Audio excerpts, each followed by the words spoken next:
Que Dieu bénisse, nous bénisse tous. Nos bien-aimés qui sont aussi en ligne, que Dieu les bénisse.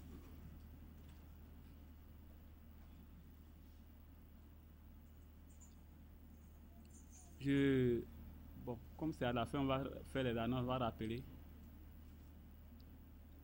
Notre frère est parti, il a demandé à ce que je vienne tenir le culte. Bon, je ne pourrais pas faire les deux cultes comme lui il en a l'habitude, parce qu'on n'est pas du même gabarit, donc il est dit comme ça. On va faire ce culte du matin, et puis on va disposer. Le dimanche prochain, on sera à Corée pour la convention des jeunes. Et puis après aussi, ça sera la veille du 31. Tout ça, c'est maintenu. Que Dieu nous bénisse. Vous voyez, c'est un peu difficile quand nous autres, on nous demande de venir intervenir. Ce matin, je me suis interrogé, mais qu'est-ce que je pourrais bien dire? Bon, comme il y a un frère qui le disait, que pourquoi les gens s'étonnent que j'élève la voix en parlant, que c'est une déformation professionnelle. C'est vrai. Parce que, en tant qu'enseignant, il y a deux éléments pour faire passer le message. Il y a le son. Le son, si tu ne parles pas fort, que celui qui t'écoute ne t'entend pas, il ne peut pas comprendre ton message. La deuxième chose, c'est le sens. S'il ne comprend pas ton langage, ton message ne passera pas. Donc voilà les deux choses, le son et le sens. Comme je suis resté pendant environ 22 ans avec les moins de 10 ans, alors pour le sens, il faut un langage terre à terre pour qu'ils puissent comprendre. Donc c'est aussi une déformation professionnelle.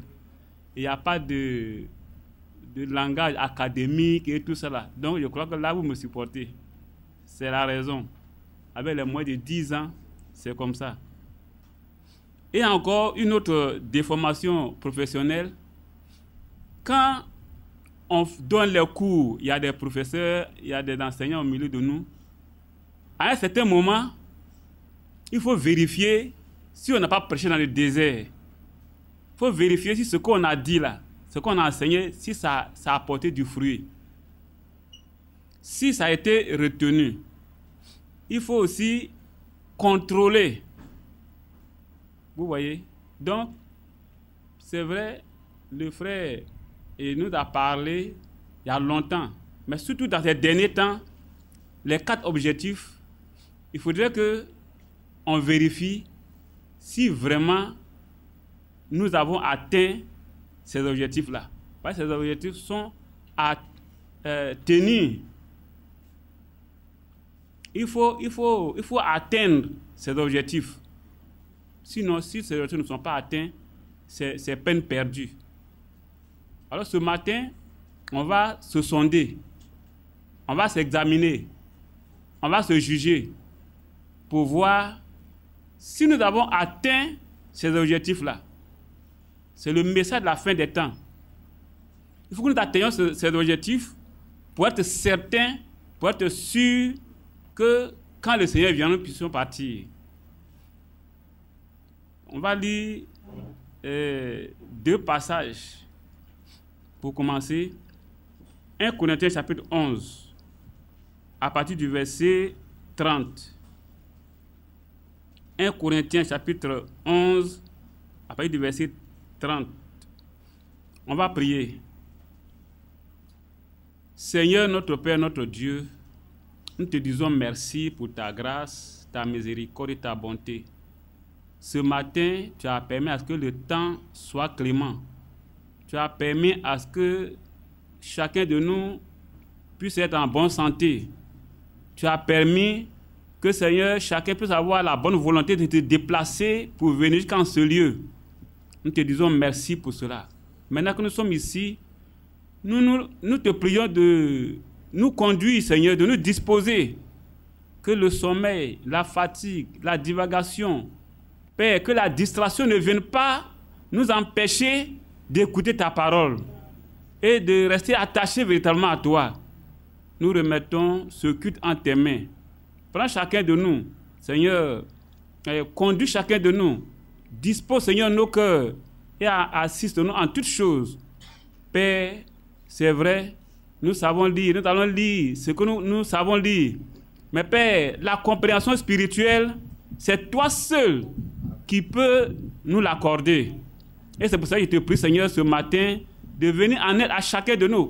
Accorde ta grâce à chacun de nous.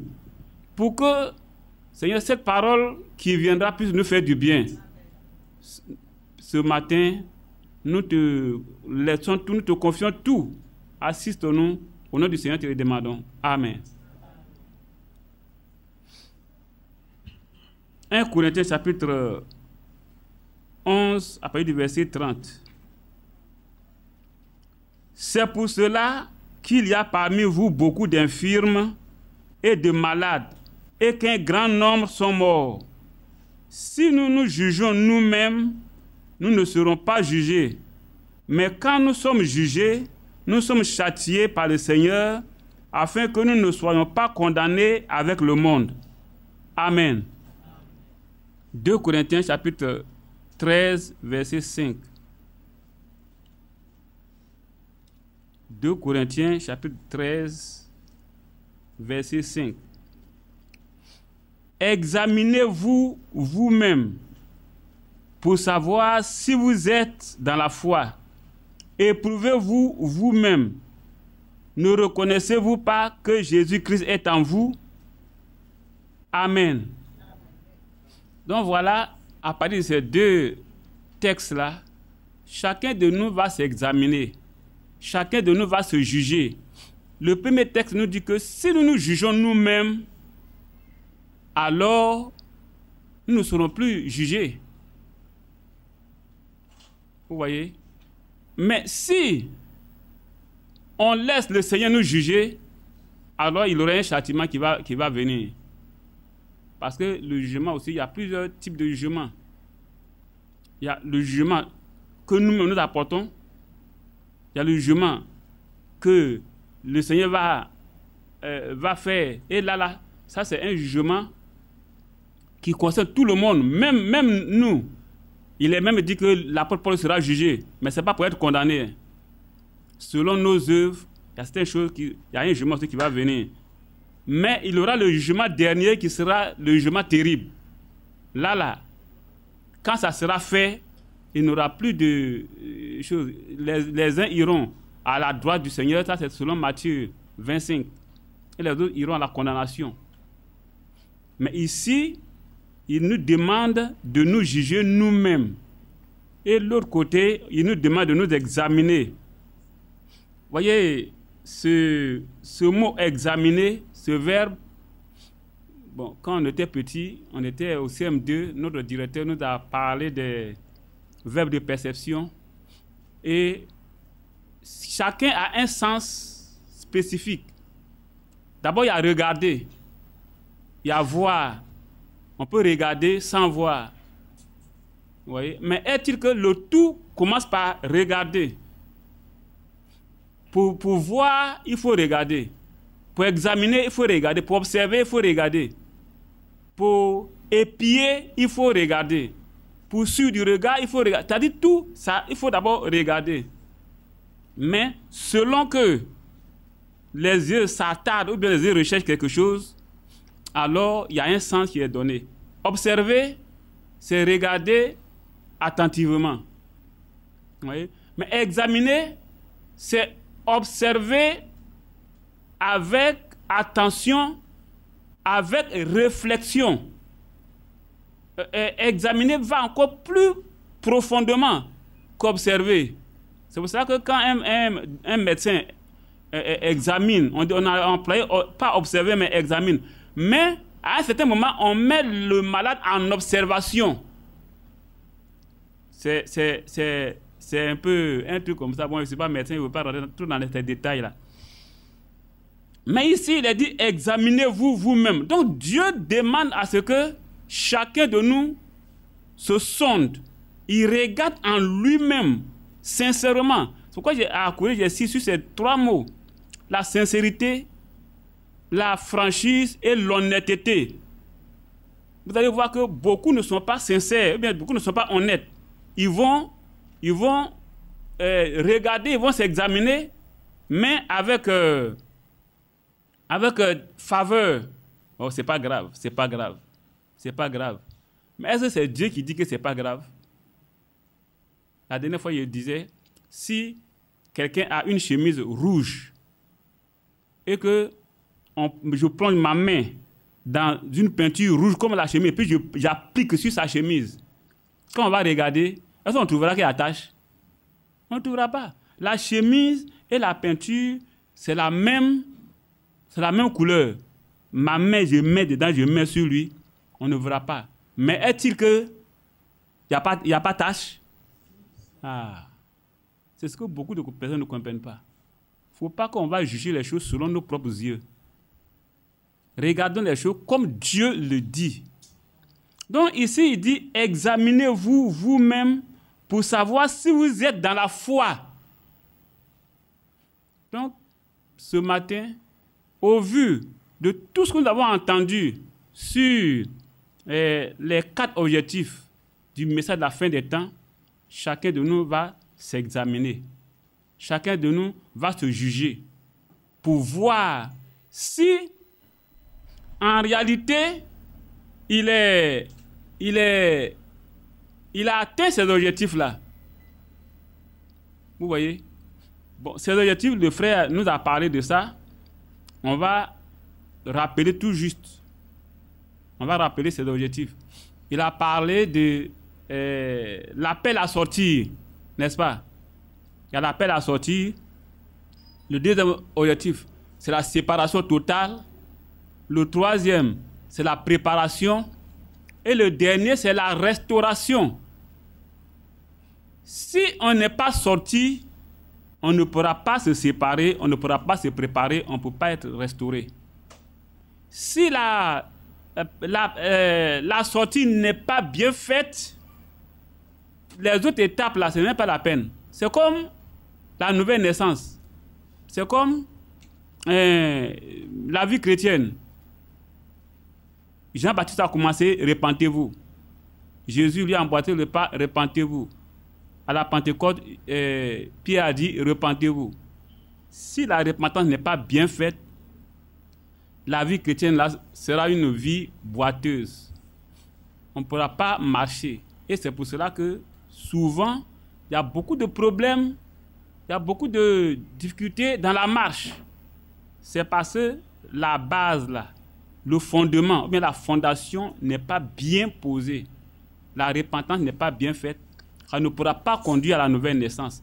Une repentance bien faite, bien conduite, conduit toujours, ouvre la porte toujours à la nouvelle naissance. Et une nouvelle naissance correcte selon Dieu, ça nous donne toujours droit au Saint-Esprit. Il n'y a pas d'effort à faire, il n'y a pas d'effort, il n'y a pas de lutte, il n'y a pas de choses. Pourvu qu'on marche conformément à ce qui est dit, c'est-à-dire on suit les étapes, repentance et nouvelle naissance, vous allez voir que le Saint-Esprit va venir. C'est la même chose ici aussi. Si on n'est pas sorti de la bonne manière, oui, il y a une manière de sortir. Si on n'est pas sorti de la bonne manière, si on ne pourra pas se séparer. On sera toujours lié à quelque chose. Et si on est lié à quelque chose, on ne pourra pas se préparer. Alors on ne pourra pas être restauré. Alors le frère a parlé de ça de long en large. Il ne faudrait pas que ça soit une prédication dans le désert. Ce matin, en tant qu'enseignant, je demande à ce qu'il y ait un contrôle ou bien un examen blanc. Les professeurs, ils aiment faire ça, les examens blancs. C'est-à-dire on met l'élève dans les conditions d'un examen réel pour voir son niveau, pour voir si ce qui a été enseigné là, il a retenu quelque chose, il a compris quelque chose. Souvent, on dit que quand la culture générale, c'est ce qui nous reste après avoir tout oublié. On nous enseigne beaucoup de choses, mais ce qu'on retient, ce qui nous reste là, c'est ça qui fait notre culture générale. On parle de tel sujet, tu connais un peu, on parle de tel sujet, mais tu as entendu beaucoup. Mais seulement, ce qui te reste là, c'est ça. Et nous, ce qui doit nous rester pour notre marche, l'essentiel là, on va regarder pour voir ce matin si nous avons l'essentiel qu'il nous faut dans cette marche. Que Dieu nous bénisse. Donc, le premier texte que le frère avait lu, c'est dans 2 Corinthiens, chapitre 6. 2 Corinthiens, chapitre 6, à partir du verset 17. Et puis, ce même texte se trouve aussi dans Apocalypse, chapitre 18. Sortez du milieu d'eux et séparez-vous, dit le Seigneur. Ne touchez pas à ce qui est impur, et je vous accueillerai. Vous serez pour moi un père, et je serai pour vous des fils et des filles, dit le Seigneur Tout-Puissant. Amen. Voilà l'appel qui a été lancé. Et dans l'Apocalypse chapitre 18, je crois, à partir du verset 4, là-bas aussi, il est demandé de sortir de Babylone. Mais quand on voit bien ce texte-là, de 2 Corinthiens chapitre 6, ça a été tiré de l'Ancien Testament. C'est-à-dire d'Ésaïe. Ésaïe chapitre 52. On va aller le lire. Et puis vous allez voir qu'on ne sort pas n'importe comment. Il y a une manière de sortir. Et puis chacun va voir s'il est sorti de la bonne manière. Ésaïe 52. À partir du verset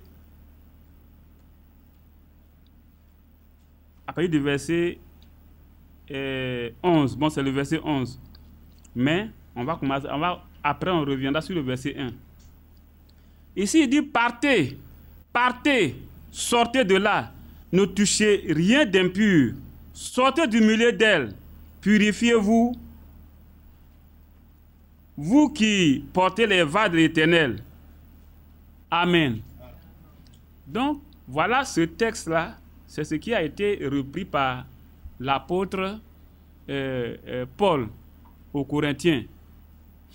Mais avant ça, après du verset 1, il y a quelque chose que le Seigneur aussi a mentionné là-bas. Et c'est très important pour la sortie.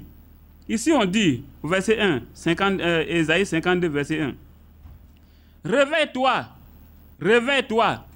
Voilà. Avant de sortir, il faut d'abord se réveiller. Vous voyez? On dort, nous sommes dans la religion, tout le monde a dormi. Eh bien, selon Ésaïe, et selon Matthieu 25, les 10 vieilles s'assoupirent et s'endormirent. Il y a un temps de sommeil, il y a un temps d'assoupissement. Et puis, il y a un cri qui a retenti. Voici l'époux, allez à sa rencontre. Il faut que d'abord les gens se réveillent. C'est pour cela que dans Ésaïe 52, il commence par bien dire, réveille-toi. Réveille-toi, c'est comme, il ne faut pas que quelqu'un va penser qu'on s'adresse à quelqu'un d'autre. Hein. Ça là, c'est individuel. Ça là, ça c'est individuel. Ça c'est selon que, bon, c'est ce que personnellement j'ai appris au pied du Seigneur que je dis. Je dis que je ne suis pas prédicateur. Le jour que je serai, Dieu va me dire que je suis prédicateur, peut-être mon langage va changer, tout va changer. Mais ici, là, c'est ce que j'apprends au pied du Seigneur que je dis. Donc, quand je lis ça, là, moi, je sais que ça s'adresse à moi personnellement. Celui qui sait que ça s'adresse à lui aussi, il prend. Celui qui sait que ça s'adresse à quelqu'un d'autre, là, peut-être il peut laisser. Donc, pour moi, quand je lis ça, je sais que ça s'adresse à moi personnellement. Réveille-toi, réveille-toi 2 fois. S'il a dit 2 fois, ça veut dire qu'il a insisté pour être sûr que nous sommes réveillés. Parce qu'on peut quelqu'un qui dort, tu peux l'appeler, il va répondre. Mais tu vas penser qu'il s'est réveillé parce qu'il a répondu. Non, hein. Le sommeil est encore dans ses yeux. Il faut qu'il soit bien réveillé. Il faut que nous soyons bien réveillés. Avant de sortir, là, il faut être bien réveillé d'abord. Et puis il dit, revêt ta parure, Sion. Ici, Dieu s'est adressé à Sion, à Jérusalem. Mais est-il qu'il s'adresse aussi à nous? Et puis il reprend encore, revêt tes habits de fête, Jérusalem, ville sainte. Alors, l'instruction que le Seigneur a donnée, Dieu a donné, l'Éternel a donné ici, par la bouche d'Ésaïe, ça s'adresse à chacun de nous. Et c'est important. Il faut être bien réveillé d'abord pour voir clair, pour voir quel habit il faut porter. Mais on ne se lève pas, puis on ne porte pas aussi les habits comme ça. Vous voyez? Avant de porter son habit, avant de se vêtir, de porter les habits de fête, on ne se promène pas nu. N'est-ce pas? On ne se promène pas nu. On a un vêtement qui est sur nous. Mais avant de porter les vêtements de fête, on fait quoi? On va faire quoi? On va l'enlever les anciens vêtements. Ce que nous portons pour nous promener là. Nous avons porté à la maison là. Avant de porter les habits de fête, on doit pouvoir enlever ce qui est sur nous. C'est ce que Dieu va nous faire voir dans Éphésiens chapitre 4. On va aller le lire rapidement. Éphésiens chapitre 4, à partir du verset 20.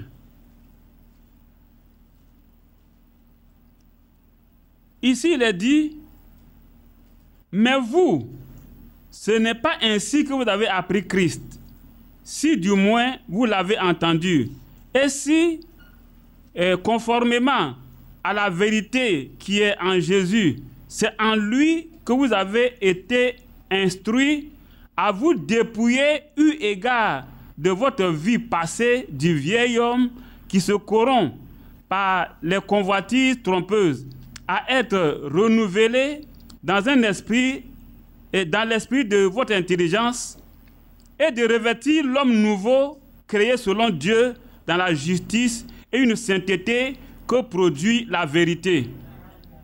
Vous voyez que dans le Nouveau Testament, il est question de se dépouiller d'abord du vieil homme, de notre vieille nature, des vieux vêtements que nous avons, avant de porter les habits de fête. Autrement dit, si on revêt les habits de fête sur ce que nous avons avant, ça sera un vêtement, une peau de brebis qui cache un loup. Une peau de brebis qu'une panthère a portée. Parce que la panthère, la vieille nature qui est là, ça ne peut pas rester là. Et puis on va prendre l'homme nouveau pour porter. Il faut ôter carrément la vieille nature. Il faut se dépouiller. Je crois que les mots sont clairs ici. Quand on dit se dépouiller là, ça veut dire enlever tout, sans rester quelque chose. Mettre à nu, dépouiller, enlever tout. Vous voyez? Donc ici, ce n'est pas seulement à Sion ou bien à Jérusalem que Dieu s'est adressé, mais c'est bel et bien à nous. Donc dans Ésaïe 52, il dit bien d'abord, pour pouvoir bien sortir de la bonne manière, il faut être certain qu'on ne dort pas.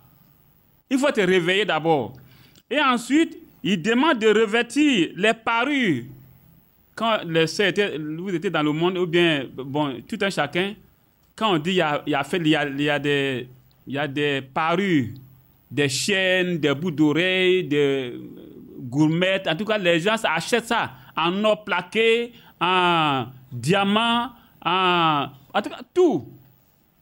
Mais Dieu merci, nous sommes dépouillés de tout ça là. Vous voyez? Sinon, le corps s'est dépouillé de toutes ces choses. Mais il ne faudrait pas que ça soit dans le cœur. Là aussi, je vais revenir là-dessus. Donc, ici, il est question de nous dépouiller complètement et de revêtir l'homme nouveau. Il continue, hein? Le verset 2 maintenant. Secoue ta poussière. Secoue ta poussière, lève-toi. Vous voyez, il parle ici de poussière. Qui va dire que ce matin, nous avons traversé, nous avons pris les Baka, hein, nous avons traversé le quartier pour arriver ici. Qui va dire qu'il n'y a pas de poussière sur lui? Mais qui va montrer la poussière sur un vêtement de quelqu'un ici? Est-ce qu'on voit ça? Non.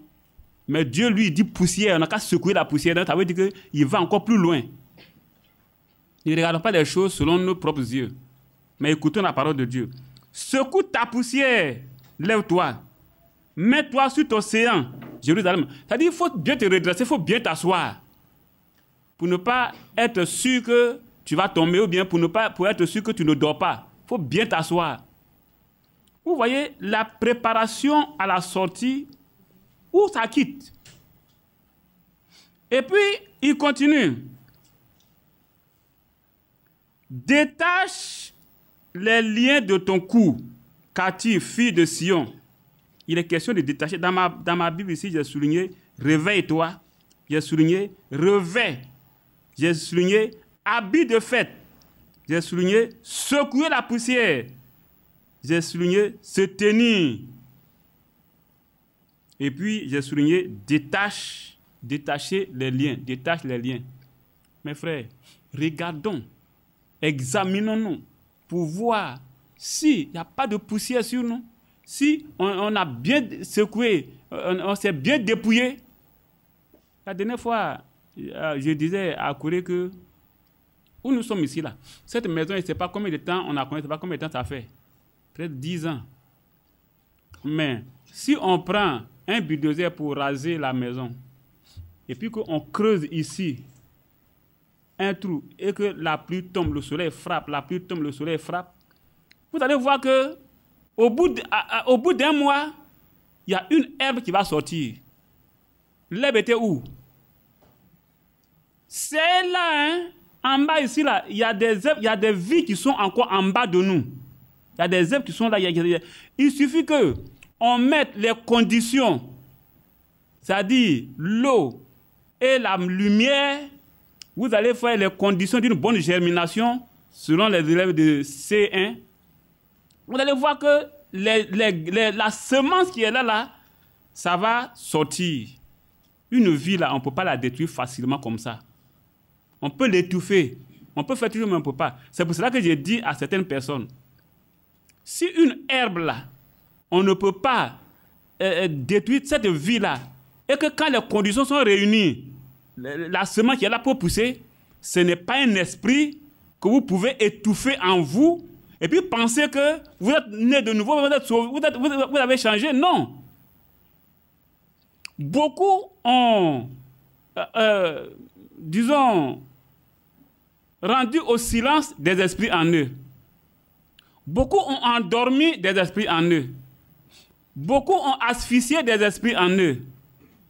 Et des esprits sont en agonie, ou bien des esprits sont,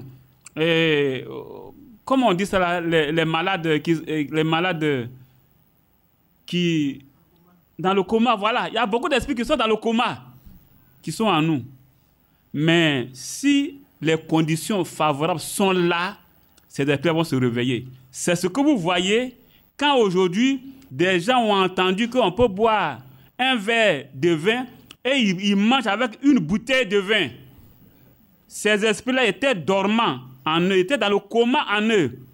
Alors, à un certain moment, cet esprit va se réveiller. Mes frères, il ne faudrait pas que des esprits soient dans le coma en nous, des esprits soient endormis en nous. Il ne faudrait pas que des esprits soient là. Parce qu'à un certain moment, Dieu permettra que le terrain favorable, les conditions favorables soient pour que ça puisse se manifester. Sinon, quelqu'un qui n'a pas un esprit de colère, qui est en agonie en lui,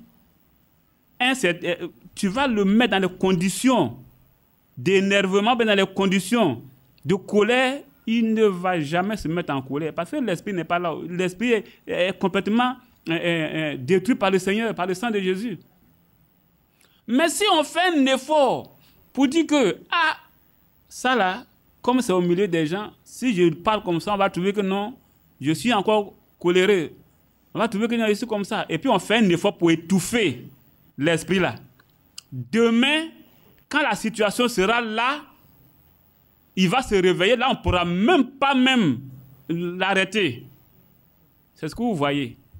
Je vais revenir un peu là-dessus après. Donc, pour aller toujours dans Ésaïe 52, il est bien dit de secouer même la poussière, de nous tenir bien assis pour ne pas tomber et de détacher les liens. Si cette préparation-là n'est pas faite, comment est-ce qu'on peut sortir correctement? Maintenant, regardez devant là-bas. Vous pouvez lire tout ce chapitre 52 là. Hein. C'est très important. Parce que c'est lié au chapitre 51 et au chapitre 53. Quand il a dit ça, à partir du verset 10, on va le lire. Ésaïe 52, à partir du verset 10.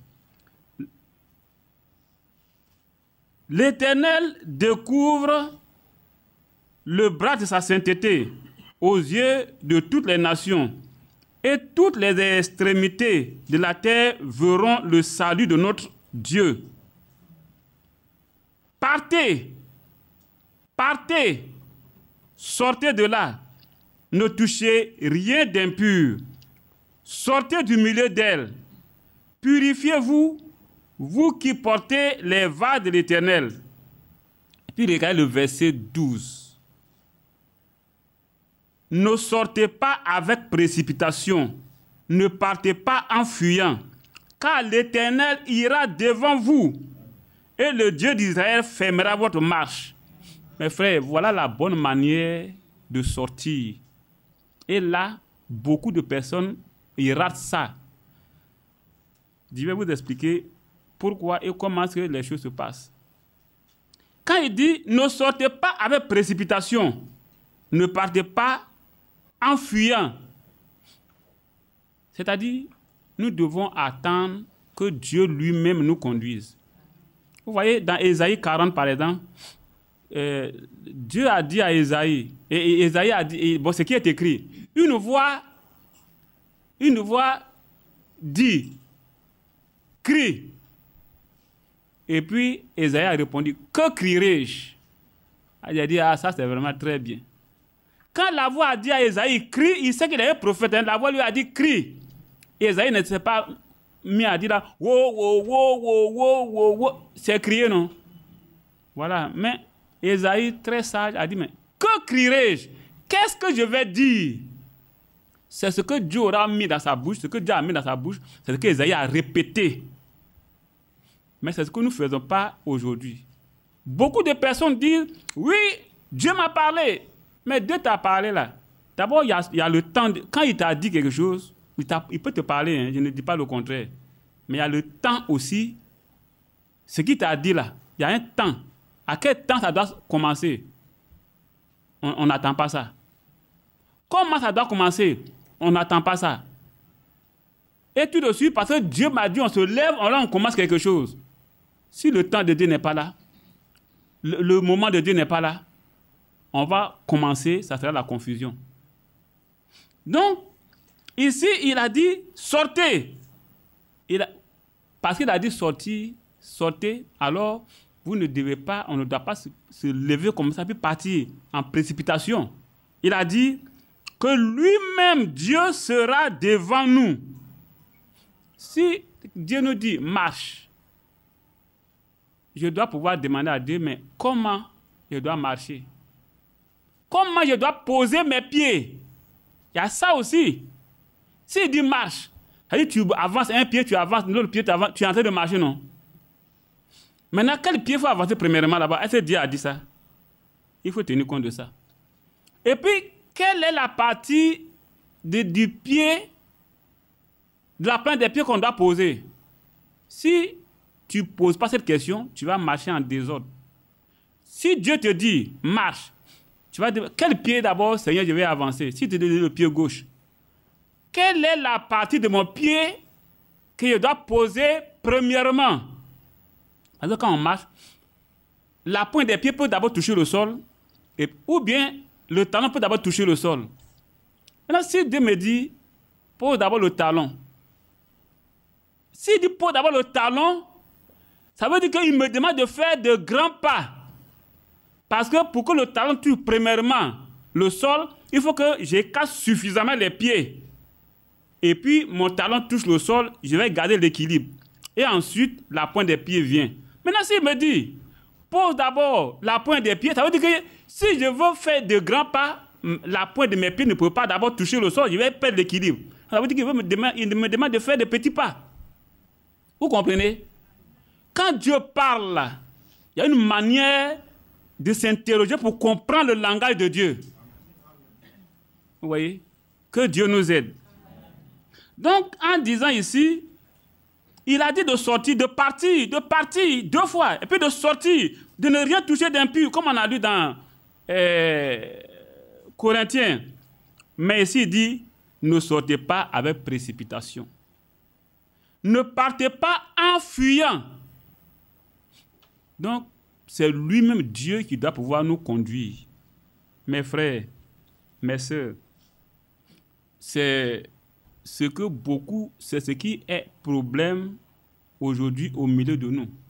Beaucoup de personnes sont sorties parce qu'on a dit sortez, on est sorti. Mais on est sorti de quelle manière?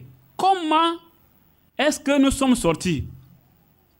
Quand on lisait les aides de l'église, moi je ne retiens pas tellement dans les brochures, je ne retiens pas les titres.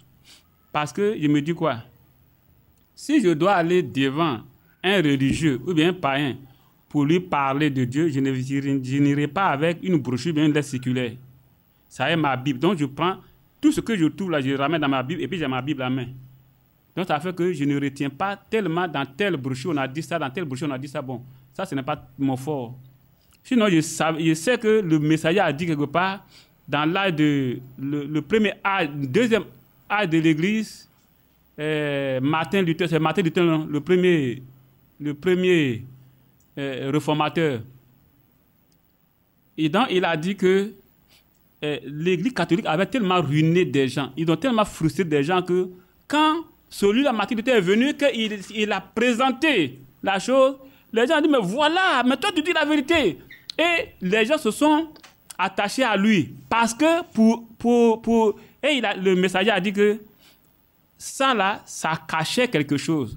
Ça cachait la colère de l'homme qui veut adorer Dieu.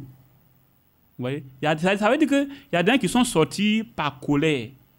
C'est-à-dire ils sont révoltés, ils sont partis avec un esprit de révolte contre le catholicisme.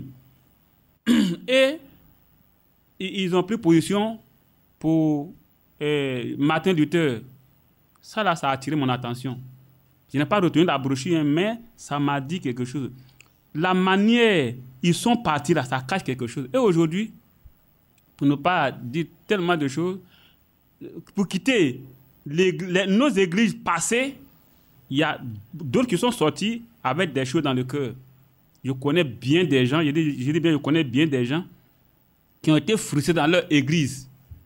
Et c'est pour cela qu'ils ont quitté leur église pour venir au message. Ça là, ce n'est pas une bonne manière de sortir. Il y a un qu'on devait punir. Il a dit qu'il a fait quelque chose. On devait le mettre sous discipline, comme les gens le disent. Et il s'est senti humilié, frustré. Il est parti de là-bas. Puis il a atterri au milieu de nous. Ça là, ce n'est pas la bonne manière de sortir. Vous comprenez? Et aujourd'hui aussi, même avec la situation que nous vivons, ça est là aussi. Ça est là. Et quand je vois ces choses, c'est pour cela que je parle souvent des choses, on trouve que je suis... Mais il faut attirer l'attention de la personne. Il faut attirer l'attention des uns et des autres pour qu'on puisse savoir que on est sur un chemin glissant. Il n'y a pas à faire de sentiments, il n'y a pas à faire de... Vous voulez, on va jouer au sentiment. Et puis on regarde, le bonhomme est en train d'aller, on est en train d'aller en enfer, à la perdition, à la dérive. Et puis on va jouer au sentiment. Est-ce qu'on aime comme ça? Vous voyez? Donc, pour dire, à supposer que ça soit le frère Badi qui soit resté au Koweït et que les autres sortent, beaucoup de personnes allaient sortir parce qu'ils ont des choses contre le frère. Vous comprenez? Et aujourd'hui, si le frère quitte ici, il met pied au Koweït, vous allez voir que beaucoup de personnes ne vont plus venir à l'église. Ça veut dire qu'il y a quelque chose contre la personne. C'est-à-dire, comprenez-moi bien. Il ne faudrait pas que nous qui attendons l'enlèvement, quelque chose, il y ait un pincement au corps contre quelqu'un. C'est ça que je veux attirer l'attention de choses, de chacun de nous. Il ne faudrait pas qu'il y ait un pincement de cœur contre quelqu'un. Ou bien quand les yeux, nos yeux se racontent comme avant, il ne faudrait pas que tout le temps on détourne les yeux parce qu'on est gêné. Non. C'est-à-dire, s'il y a quelque chose dans le cœur contre quelqu'un, mes amis, ça, peut-être on peut penser que ce n'est pas poussière, on peut penser que ce n'est pas tâche. Mais Dieu lui dit quoi? C'est ça. Donc, la préparation à la sortie, l'appel à la sortie, dont le frère a parlé, je voudrais qu'on se sonde pour voir si, est-ce que, ou bien nous qui sommes venus ici, est-ce qu'on n'a pas quelque chose dans le cœur contre, c'est pas une manière de se revolter contre quelqu'un là-bas qu'on est venu? Si c'est comme ça, en tout cas, rentrons bien à nous-mêmes. Et puis allons devant le Seigneur pour lui dire pardon. Si c'est parce que quelqu'un nous a fait quelque chose là-bas, ça nous a déplu, qu'on est venu, non, c'est pas bien. Que Dieu nous aide. Bon, pour ne pas trop retarder, je vais avancer un peu. Et ici, je vais dire cela d'abord et puis on va continuer. Dans Ésaïe 52 qu'on a lu là, Ésaïe 52, quand il a dit ici, sortez, et ne sortez pas avec précipitation, ne partez pas en fuyant, car l'Éternel ira devant vous, et le Dieu d'Israël fermera votre marche. Après ce passage, le verset 12 là, le verset 13 qui vient, nous présente immédiatement le Seigneur Jésus. Et c'est enchaîné avec le chapitre 53 qui parle de Jésus. Vous voyez que ici, c'est comme le travail que Jean-Baptiste est venu faire. Il a préparé d'abord les cœurs pour que le Seigneur entre dans son temple. Ici, ce qu'il a dit ici, le verset 11 et verset 12,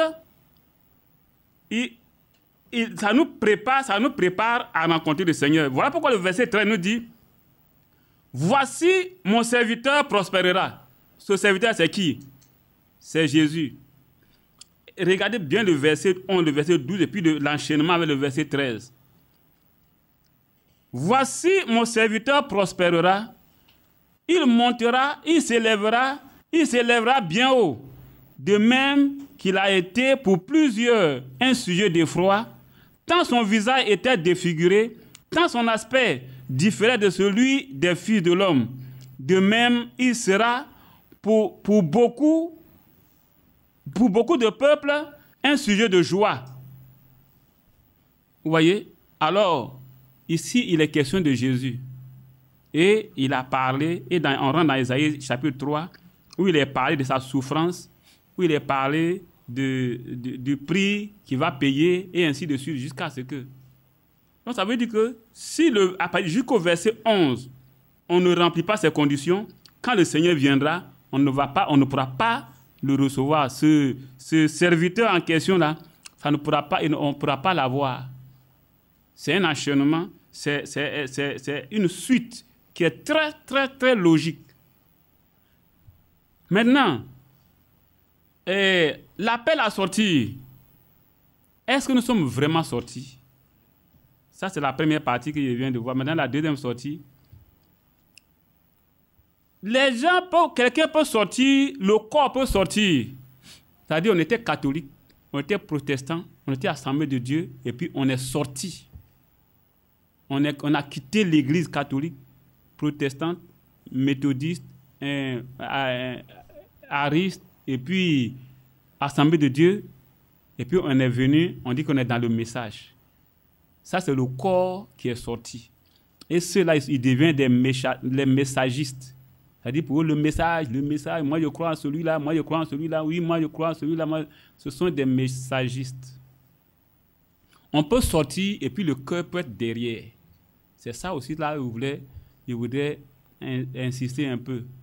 Il faudrait que nous sortions de la bonne manière. Nous sommes sortis, mais il faut que nous sortions entièrement, pas à moitié. C'est-à-dire le corps est sorti, mais le cœur est derrière. Quand on lit un peu dans Nombre chapitre 11, on voit, on va le lire pour que vous puissiez voir. Nombre chapitre 11, à partir du verset 4. Nombre 11, à partir du verset 4. Les ramassis des gens qui se trouvaient au milieu d'Israël furent saisis de convoitise. Et même les enfants d'Israël recommençaient à pleurer et dire, « Qui nous donnera de la viande à manger ?» Vous voyez, ça là, quand on dit que c'est pas la vraie même que les gens étaient en train de chercher.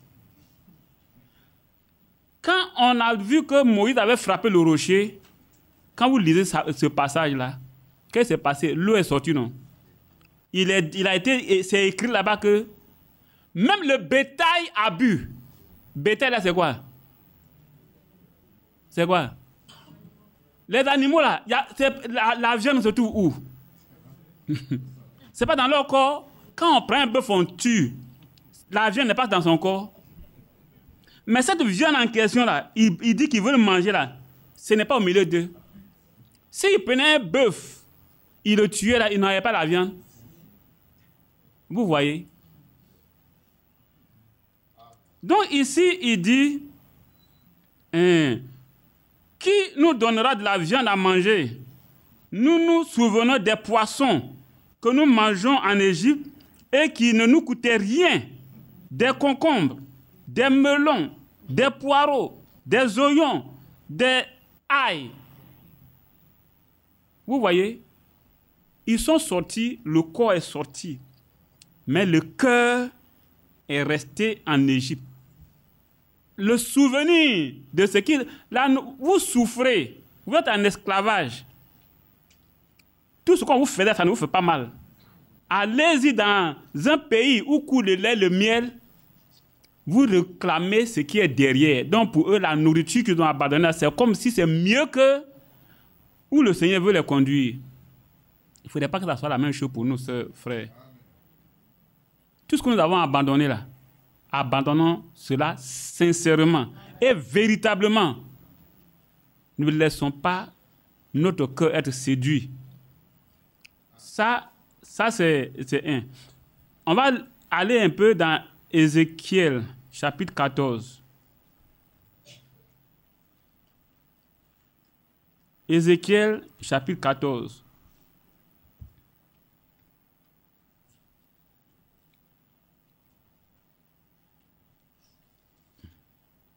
À partir du verset 1 jusqu'au verset 3.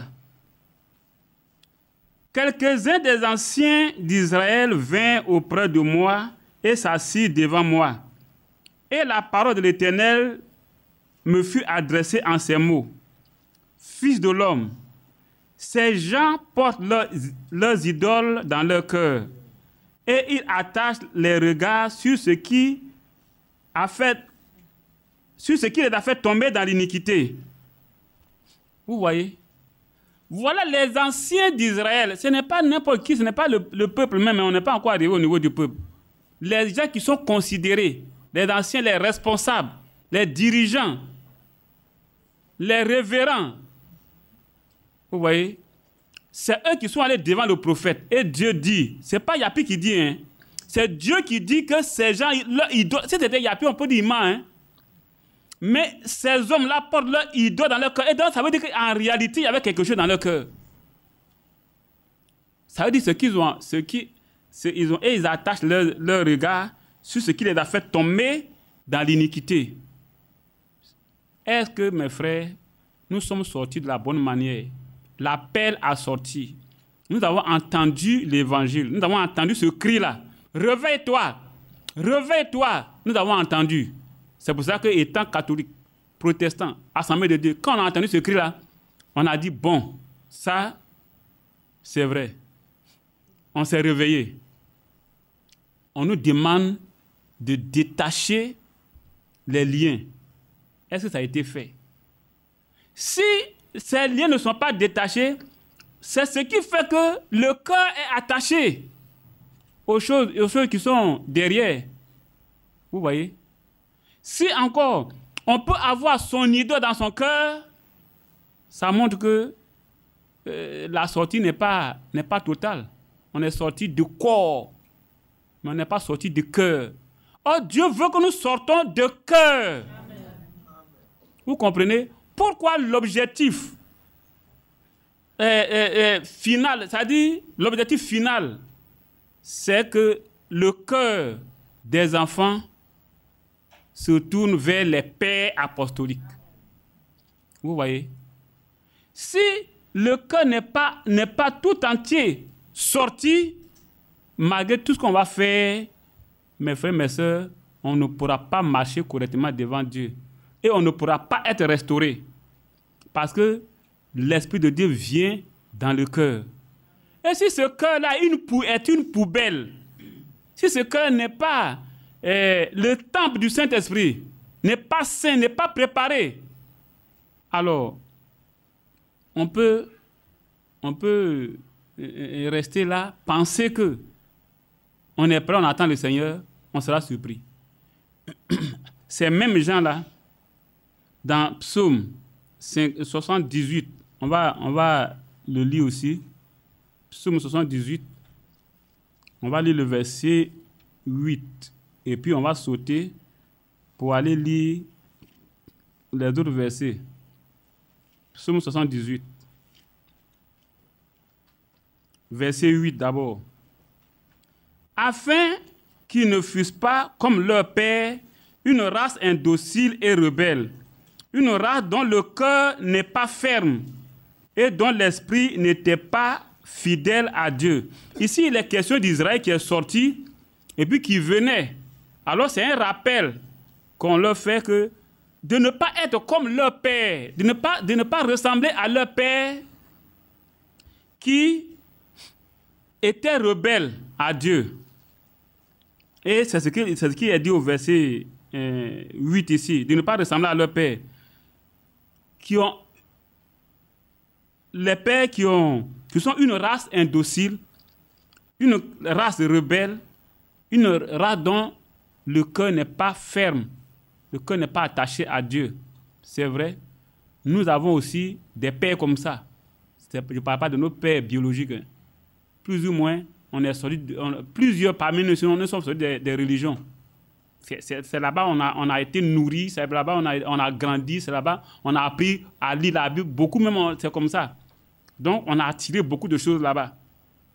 Mais seulement ceux-là dans la religion, les gens ne sont pas prêts à donner leur cœur à Jésus. Ils savent, ils voient la vérité. Hein. Quand on leur présente, ils savent, ils voient. Mais ils ne sont pas prêts.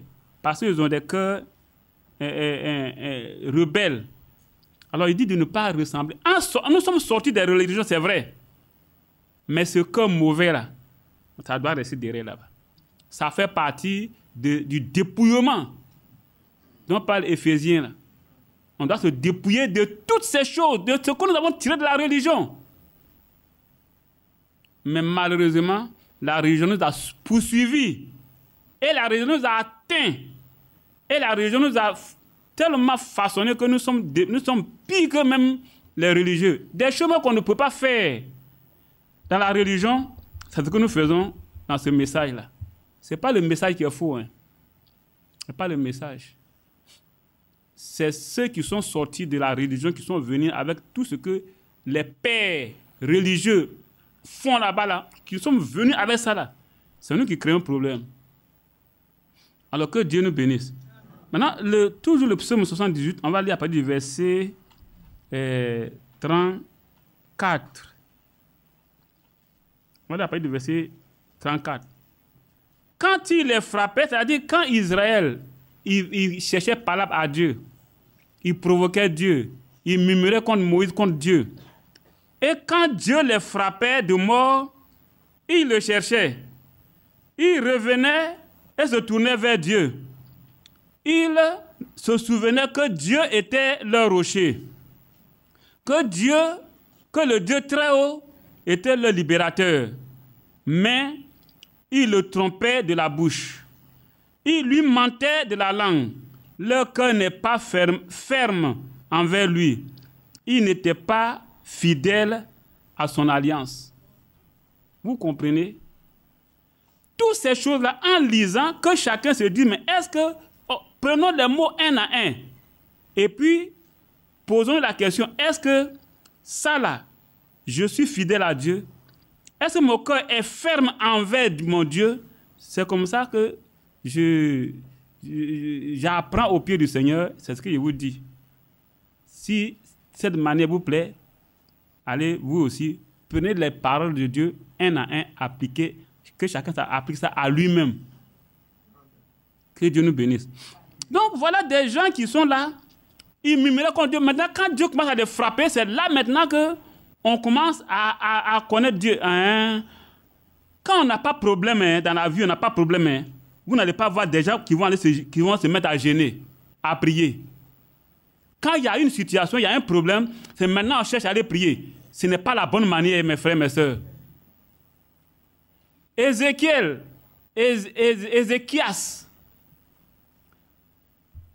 quand il était malade, qu'est-ce qu'il a dit? Et puis, quand Esaïe est venu lui annoncer la mort, il a tourné sa face, il a dit, Seigneur, tu sais que je t'ai servi avec intégrité de cœur. Il n'est même pas allé chercher à gêner. Il n'a même pas allé chercher à régler un problème avec quelqu'un. Il n'a même pas allé chercher à mettre quelque chose en ordre. Il a tourné sa face quand il a prié. Et Esaïe n'est même pas arrivé quelque part. Dieu a dit, retourne, va lui dire que je lui accorde 15 ans. C'est ça que nous devons marcher. Et regardez, en son temps, comment lui il a marché. Mais aujourd'hui, nous qui attendons l'enlèvement, là, on devait faire plus que lui. Plus qu'Ézéchias. De sorte qu'en ouvrant simplement la bouche, notre prière puisse être exaucée. Vous voyez? Mais malheureusement, on attend qu'il y ait une situation, qu'il y ait un problème. C'est là qu'on va aller se mettre à gêner, à prier, à aller faire la paix avec un frère, aller faire la paix avec une sœur, Non, c'est pas bien. C'est pas bien. Donc, que Dieu nous aide. Donc, ceux-là, quand Dieu commence à les frapper, c'est là qu'il dit que non, tu es le très haut, tu es notre libérateur, tu es notre... Ils sont en train de blaguer Dieu. Vous croyez qu'on peut blaguer Dieu avec des paroles douces? Maintenant, quand Dieu retire sa main, vous les voyez demain, ils retournent encore dans ce qu'ils ont vomi. Que Dieu nous aide. Donc, si nous sommes sortis de corps, mes frères, mes sœurs, sortons aussi de cœur. Voilà la bonne manière de sortir.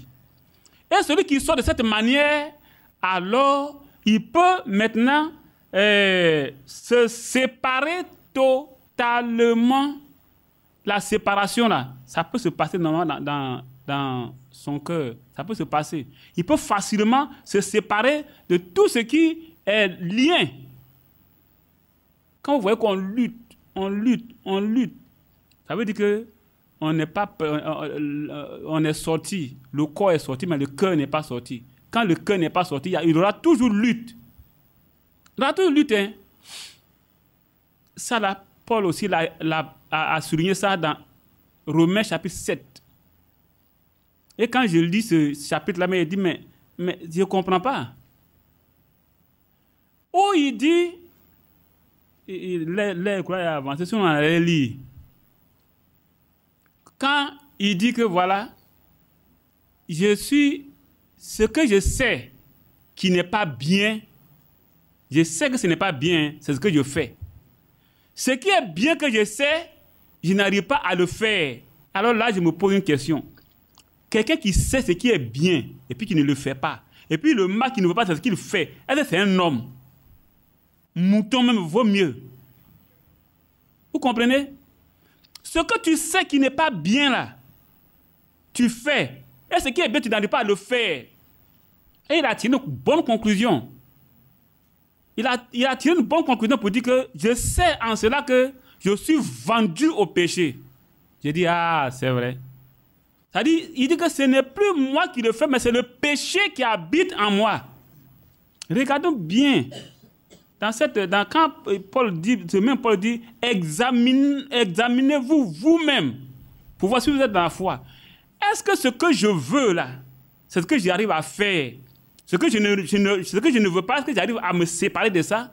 Si c'est comme ça, gloire à Dieu. Sinon, ce qu'on ne veut pas, si on le fait, c'est comme un bébé. Un bébé, donne-lui galette tout de suite là. Un bébé qui fait 4 pattes, il va prendre galette là, il va frotter ça sur le sol. Il va frotter ça et puis il va commencer à manger. Ou bien on est bébé, bien on est mouton. On fait ce qui n'est pas bien, ce qui est mauvais là. On sait et puis on le fait. Ce qui est bien là, puis on n'arrive pas à le faire. Et puis on attend le Seigneur, on attend le retour du Seigneur, hein, on attend le retour du Seigneur. Ça ne fait pas pitié ça? Que Dieu nous aide. Donc, nous devons accepter de sortir de cœur et de corps. Il y a 4 groupes. 4 groupes et 3 groupes. Le premier groupe, quand ils ont entendu l'appel à sortir, ils ont regardé, ils ont dit, mais ça c'est quoi encore? Et vous allez nous tuer dans le pays là-haut. Moi je m'en vais. Quand on ne leur a rien dit, ils sont partis. Il y a un premier groupe comme ça. C'est-à-dire, l'appel à sortir, ce que Dieu l'appel, le message que Dieu a envoyé là, ça ne leur a rien dit, ça n'a rien dit à beaucoup de personnes. Ça là, ils sont nombreux même. Il y a un premier groupe qui a entendu, ah, c'est vrai. Ils sont sortis à moitié. C'est-à-dire, le corps est sorti, mais le cœur est resté derrière. Ils sont là. Il y a l'autre groupe qui a entendu, ils sont sortis, ils sont motivés. Ils ont dit que, ah là, ça, vraiment, c'est ça là même que je cherchais. C'est ceux-là qui peuvent, quand on parle de séparation totale, là, c'est ceux-là qui peuvent arriver là. C'est ceux-là qui peuvent se séparer totalement. Parce que eux, là, ils n'ont pas attendu quoi que ce soit. Ils se sont laissés Dieu les convaincre. Quand il a dit ne sortez pas de précipitation. Le deuxième groupe, ils sont sortis à précipitation. Chacun a sa raison pour sortir. Ah, on m'a frustré là-bas. Moi, comme je ne peux pas rester à la maison, je veux prier Dieu, je m'en vais ici. Ça, ce n'est pas la bonne manière de sortir. Maintenant, celui qui a regardé les Écritures pour dire, ah, ça c'est vrai, mais ce qu'il dit là, c'est la vérité. Qui vérifie les Écritures. Au fur et à mesure qu'il vérifie les Écritures, Dieu va l'éclairer. Voilà pourquoi Dieu a dit, ne vous précipitez pas en sortant. Ne partez pas en fuyant.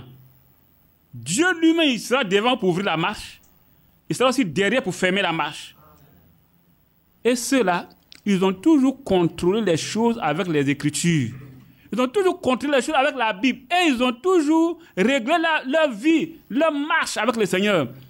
Ceux-là, ils sont honnêtes, ils sont francs, ils sont sincères. Ils regardent leur cœur, ils ne laissent pas leur cœur les tromper. Le cœur est vraiment fermement attaché. Il ne faut pas aller le blaguer pour lui dire que non, c'est comme ça. Il va vous dire non. Parce que ce n'est pas un homme qui l'a cru. Ce n'est pas un homme qui veut suivre. C'est Dieu ce Dieu qui l'aime là, c'est lui qui a envoyé son messager et il a bien entendu. Et alors il s'attache à cette parole-là, à ce Dieu-là. Il faudrait que chacun de nous soit de ce groupe-là. qui attend à ce que Dieu le conduise. Et là, peut-être il ne sait pas, hein, il peut ne pas savoir et puis faire une chose. Et puis quand on va lui dire, mes frères, ça, ce n'est pas bien. Oh, c'est vrai. Ah, vraiment, il ne sait pas. Comme notre ami David. Mais David, regarde ce que tu as fait. Toutes les femmes sont devant toi, non? Mais regarde ce que tu as fait. David s'est mis à genoux, il a commencé à pleurer le psaume 51. David, et là même là, quand Dieu a vu la sincérité de David, il a vu comment, sincèrement, dans son cœur, il s'est repenti et il n'était pas plus prêt à recommencer ces choses comme ça là. Qu'est-ce qui s'est passé? De cette femme-là, aujourd'hui même, si on nous disait de juger là, mais cette femme-là et puis l'enfant qui était né après là, on allait le condamner. Mais curieusement, David a eu plusieurs femmes, David a eu plusieurs enfants. Mais c'est cet enfant-là, Salomon, qui est né de cette femme-là, de la mauvaise manière-là, on peut dire entre guillemets, de la mauvaise manière-là, c'est lui que Dieu a choisi pour succéder à David. Mes pensées ne sont pas vos pensées, mes voix ne sont pas vos voix. Arrêtons aussi de juger nos frères, de nous juger entre nous. De nous juger entre nous. Et puis j'ai toujours dit aussi que la grâce que mon frère Léon a, ce n'est pas la même grâce que moi, je peux avoir. Il y a certaines choses que il peut faire, Dieu va lui faire grâce, et puis moi je vais faire, puis il ne va pas me faire grâce. Donc chacun regarde à son Dieu, et là, selon la grâce que Dieu lui accorde, chacun marche avec son Dieu. Amen. Ne regardez pas à côté, comme lui il a fait ça, je vais faire ça. Aujourd'hui, les gens disent que mais David a eu 1000 femmes. Donc moi, je peux prendre autant que je veux. Comme tu es David là, il faut faire ça. Vous comprenez? Donc, ici, pour la séparation, ce qui va faciliter la séparation, c'est la sortie. Si tout le cœur est sorti, tout le monde est sorti, tout est sorti, le cœur et le corps sont sortis, la séparation, c'est facile. On peut ne pas savoir une chose et puis la faire. Mais quand on va attirer ton attention là-dessus, tout de suite, on va se ranger. Mais celui qui sort de la mauvaise manière, vous allez voir qu'il va se redresser. Mais toi-même, tu dis quoi même? Tu as cru en quelle année? Et puis tu as quel âge même? Vous comprenez? Quand c'est comme ça, là, ce n'est pas bien. Ce n'est pas bien. Là, ça veut dire quelque part, il y a eu panne. Il y a eu panne.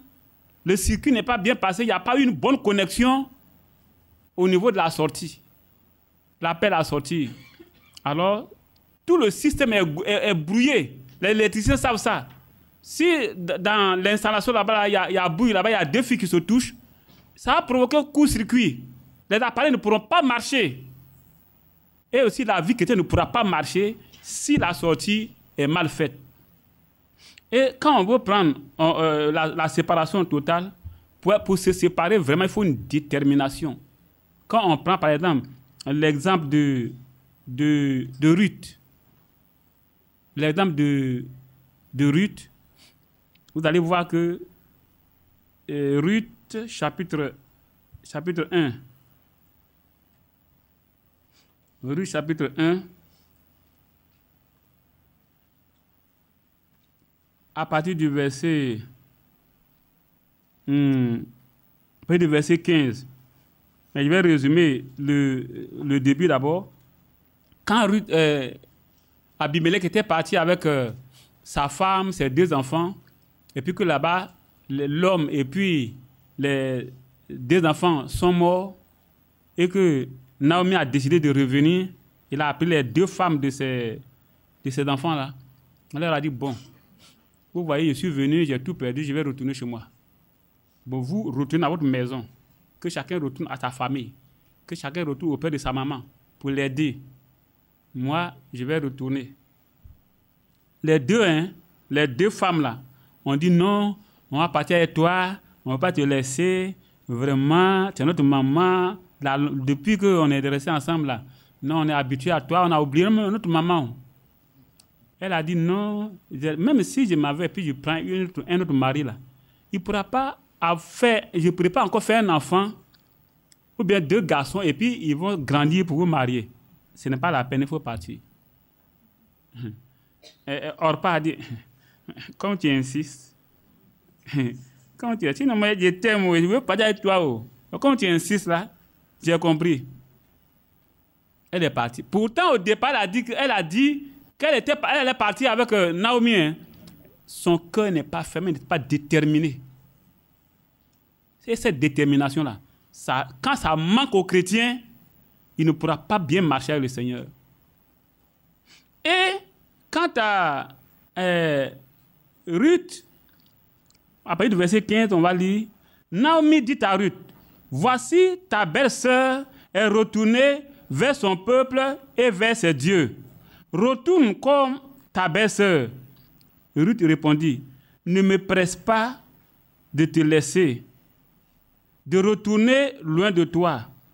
Où tu iras, j'irai. Où tu demeureras, je demeurerai. Ton peuple sera mon peuple, et ton Dieu sera mon Dieu. Où tu mourras, je mourrai, et j'y serai enterré. Que l'Éternel me traite dans toute sa rigueur, si autre chose que la mort vient à me séparer de toi. Naomi, la voyant décidée à aller avec elle, cessa ses instances. Voilà une femme, voilà quelqu'un qui est déterminé, qui a accepté d'abandonner sa famille, hein, d'abandonner sa famille puis de partir avec une étrangère. Peut-être que Orpa même dans son corps disait, mais toi-même tu vois que quoi? Une vieille sorcière comme ça, tu as tué ton mari pour manger, tu as tué tes enfants pour manger. C'est moi qui vais aller être ta bonne. Moi je m'avais. Elle est retournée.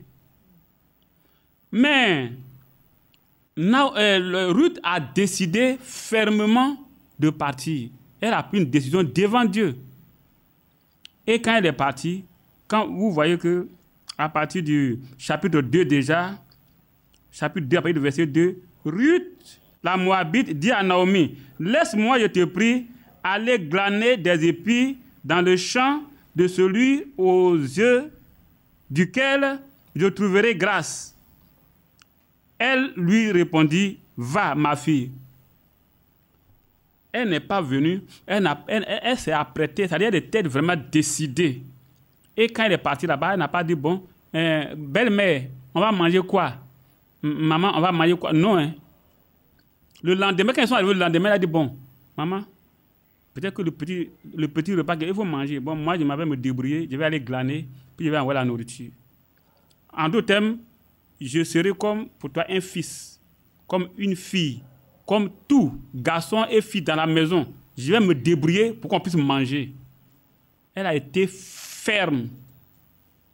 Mais Dieu merci, quand Dieu a conduit ses pas, elle est tombée, vous connaissez la suite.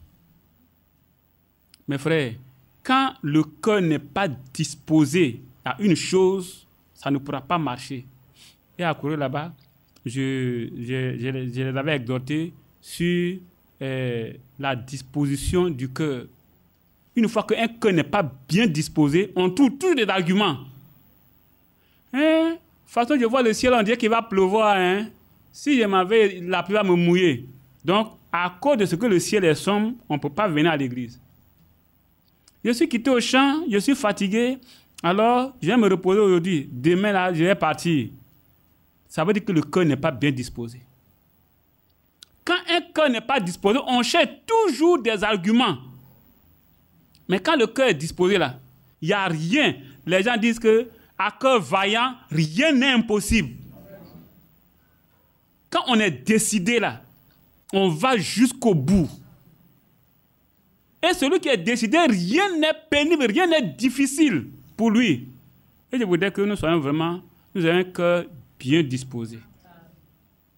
Et nous ne verrons pas de difficultés dans la vie chrétienne. Les gens qui trouvent que se séparer là, de telles choses, c'est difficile. Non, c'est cela qui... Non, c'est parce que le cœur n'est pas disposé. Voilà, celle-là, elle était déterminée, elle a fait son choix entre sa famille, sa nation, ses dieux, et entre une étrangère qu'elle ne connaît même pas chose. C'est-à-dire, elle a vécu avec elle, mais là-bas, là, elle s'en va là. Où elle va rester? Il y a longtemps, ils sont venus. Est-ce qu'elle a la maison là-bas? Est-ce qu'elle a les parents là-bas? Elle ne s'est pas posé cette question-là. Elle a dit, ton Dieu sera mon Dieu, ton peuple sera mon peuple. Où je mourrai, où tu mourras, je mourrai aussi. Et elle a accepté. Elle est partie.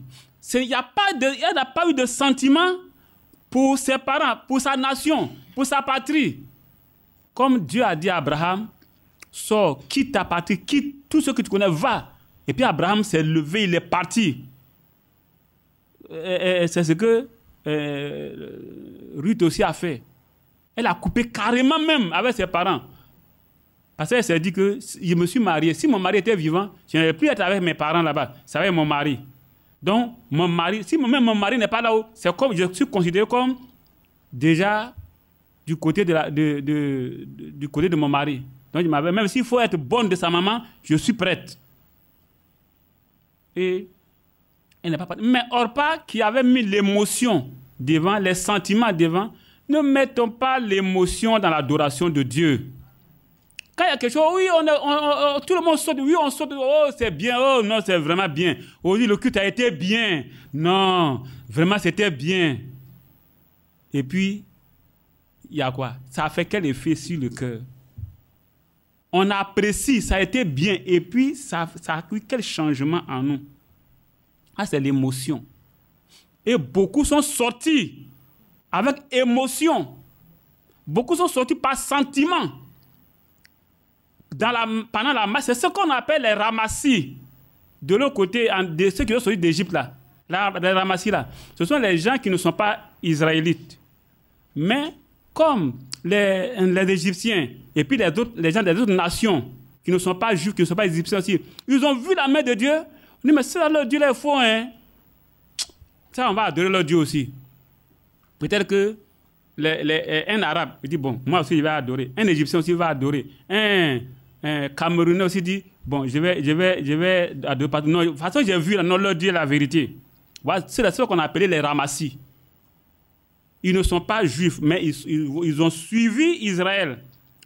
Quand la convoitise a commencé à briller dans leurs yeux, alors, ils ont contaminé les Juifs aussi. Israël aussi, ils ont commencé aussi à murmurer. Et Dieu a frappé. Vous voyez?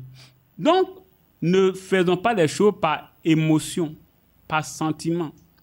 Ou bien par ce que c'est un parent, alors je m'avais. Comme c'est un parent, c'est celui qui m'a annoncé l'évangile là, alors je vais le suivre. C'est lui qui m'a prêché l'évangile. Il est comme mon père, donc je ne peux pas le quitter. J'ai un ami au village là, avec tout, on a tout fait, on était tout jeunes, on faisait tout ensemble. Quand j'étais à Assemblée de Dieu, je lui ai parlé. Il a dit non, son papa a été catholique, il est mort. Sa maman a été catholique, elle est morte. Il ne pourra jamais quitter catholique. Quand je suis venu au message, je lui ai parlé, je lui ai tout montré, tout ce qui est chose. Il dit, je t'ai dit que moi, mes parents sont morts catholiques. Je ne pourrais pas quitter catholique. Sa position est claire. Vous voyez? Lui, il est catégorique. Il ne cherche pas à comprendre. Mais pour lui, il a hérité une religion. Donc c'est l'héritage de ses parents, il suit ça. C'est sa logique. Mais regardons à nous-mêmes. Examinons-nous nous-mêmes. Jugeons-nous. Si nous sommes jugés, si nous nous jugeons nous-mêmes, nous ne serons pas jugés et condamnés. Parce que dans 1 Jean chapitre 1, il nous a dit que si nous confessons nos péchés, il est juste et fidèle pour nous pardonner et pour nous purifier de toute iniquité. Si on se juge, et puis qu'on voit que, ici, là, je sais que j'ai mal fait, je n'ai pas bien fait, je n'ai pas bien fait, je n'ai pas bien fait. Seigneur, pardonne-moi. Il est juste et fidèle pour nous pardonner. Voilà pourquoi nous devons nous juger nous-mêmes. Si nous nous examinons et que nous voyons qu'il y a quelque chose qui ne va pas, mettons ça en ordre. Vous comprenez? Donc, aujourd'hui, c'est un examen blanc. Et l'examinateur, c'est nous-mêmes. Ouais, quand les professeurs donnent un devoir, là, c'est le professeur qui a donné le devoir qui surveille. Hein, pour ne pas que les gens trichent. Et puis, il surveille. Et puis, il regarde bien. Mais aujourd'hui, là, l'examen blanc est là. Le correcteur, c'est vous-même. Le surveillant, c'est vous-même. Celui qui veut tricher, c'est son problème. Est-ce que vous comprenez? Celui qui veut tricher, c'est son problème. Si on n'est pas sincère et qu'on dit que bon, ce n'est pas grave, hein, ce n'est pas grave. Moi, je suis... Non. Léon, lui, n'est pas... De toute façon, je le vois là, il sait que... Non, ma marche est mieux que pour lui. Est-ce que c'est ça là qui va faire quelque chose? On ne se compare pas à quelqu'un d'autre. On marche en fonction des Écritures. Comme le miroir. Regardons dans le miroir. Et puis regardons. S'il y a des tâches, s'il y a des choses, on corrige avant de sortir. Que Dieu nous aide. Donc, si nous ne sommes pas sortis de la bonne manière, la séparation, là, ça sera difficile. Si le cœur est en arrière, la séparation totale, là, sera difficile. Et alors, on ne peut pas parler de préparation. On ne peut pas parler de préparation. Maintenant, comme j'ai dit qu'il y a 3 groupes, le premier groupe, ça ne sert à rien, ils sont partis. Le deuxième groupe, ils sont sortis à moitié. Ils sont sortis. Le corps est sorti, mais le cœur est derrière. Bon, c'est là où ils sont classés. Maintenant, ceux qui sont sortis avec le cœur et le corps, ceux-là, ils peuvent maintenant se préparer. Maintenant, cette préparation-là, ils doivent écouter quelqu'un. Quand lisant Esther, chapitre 2, on pourra voir aussi ce que c'est. On va le lire rapidement. Esther, du chapitre 2, le verset 13.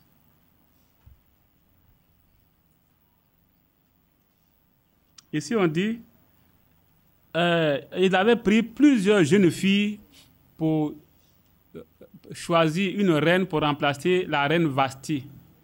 Et il y avait plusieurs femmes, jeunes filles qui ont été choisies. On leur a donné du temps pour se préparer. Elles se sont préparées, elles se sont apprêtées, elles ont tout fait. Et maintenant, le moment précis est arrivé. Le moment du test est arrivé. Le moment de l'examen est arrivé. Ici, il dit au verset 13, « C'est ainsi que chaque jeune fille allait vers le roi. Et quand elle passait de la maison des femmes dans la maison du roi, on lui laissait prendre avec elle tout ce qu'elle voulait. Elle y allait le soir et le lendemain matin, elle passait dans la seconde chambre des femmes. » Le verset 15. « Lorsque son tour d'aller vers le roi fut arrivé, Esther, fille d'Abichaïl, oncle de Mardochée, qui l'avait adopté pour fille, ne demanda que ce qui fut désigné par Égée, eunuque du roi et gardien des femmes. Esther trouva grâce aux yeux de tous ceux qui la voyaient. Esther fut conduite auprès du roi Assuérus. » Vous voyez?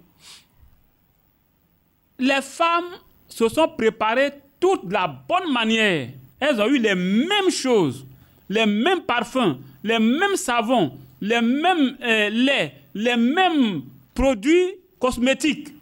Tout. Maintenant, le moment de passer, quand ce moment-là arrive, on a demandé à chaque femme, bon voilà, ici c'est la maison des femmes. Il y a tout là-bas, les robes, les jupes, les camisoles, tout, ce que les bijoux, choisis ce que tu veux, et puis alors va. Elle prenait ce qu'elle voulait. Elle prenait ce qu'elle voulait. Dans la marche, mes frères, on ne doit pas faire ce qu'on veut.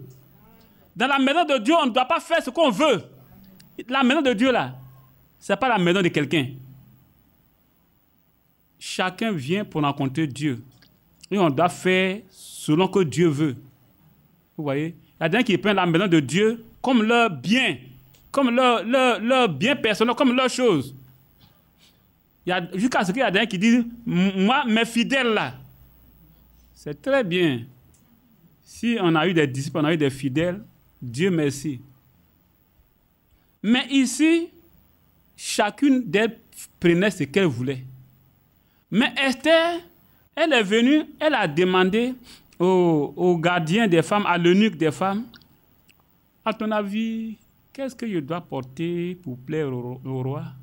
Parce que toi, il y a longtemps, tu es avec lui, hein, tu connais ses goûts, tu connais ses préférences, tu connais tout ça là.